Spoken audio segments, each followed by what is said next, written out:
Alright, simplihan nyo lang. Ay mga kasimple, uwi na naman mga kasimple. Tapos na naman ang 8 hours.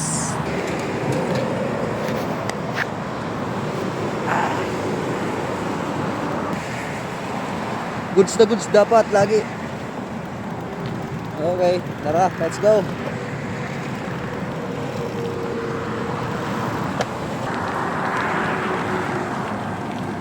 Kami mga kasimple. Mga bikers lang kami dito mga kasimple.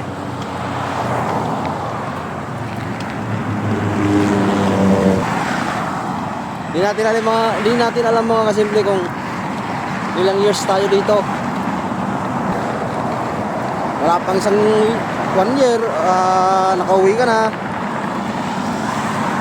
Wala na, hindi na natapos ang kontrata mo. Ganyan mga bagay. Pero siyempre positive tayo lagi. Dito tayo sa matagal. Basta sulit dapat lagi. Kaya mga simple, abangan nyo lagi ang video ko. Kasi hanggat nandito pa ako, hindi pa ako nauwi ng Pinas, lagi ako mag-upload ng video sa araw-araw dito, para lagi kayong update. Okay mga kasimple, ganyan lang mga kasimple yan eh. Para ma-inspire din kayo sakali kung kayo gusto, nangangarap din mag-ibang bansa o gusto nyo rin magtrabaho sa ibang bansa, para makita nyo. Halimbawa ako, nakailang years na ako, halimbawa 5 years na, umuwi na ako, mayaw na ako trabaho, tapos may napundar ako. Kaya siyempre i-upload ko yan kung ano mga naipundar ko. Saka may nangangarap dyan mag-abroad din, tulad namin na nangarap din kami.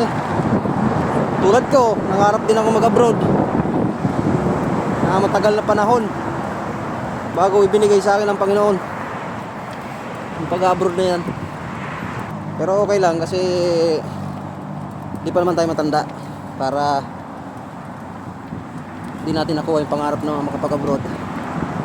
Kaya bata-bata pa naman tayo, kaya nakapag-abroad pa tayo ng sa tiyaga lang mga kasimple. Tiyaga lang lagi.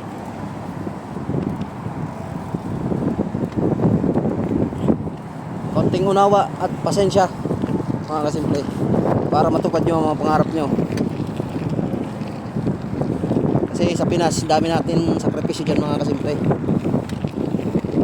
Marami tayong sakripisyong paano tayo mabuhay. Kaya yan, buti pinalad mga kasimple. Dito na tayo sa Canada. Kaya yung mga may nangangarap dyan mag-abroad mga kasimple, pagpatuloy nyo lang yan. Balang araw ibibigay din sa iyo yan. Huwag kayo sumuko. Pag kayo sumuko, talo kayo. Kailangan babayin nyo yung pasensya nyo. Huwag kayo basta-basta susuko, basta pangarap nyo.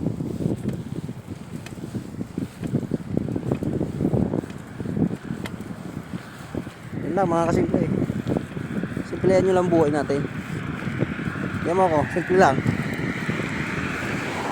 Pero nakarating dito mga kasimple kasi nagtiyaga ako. Tiwala, sarili.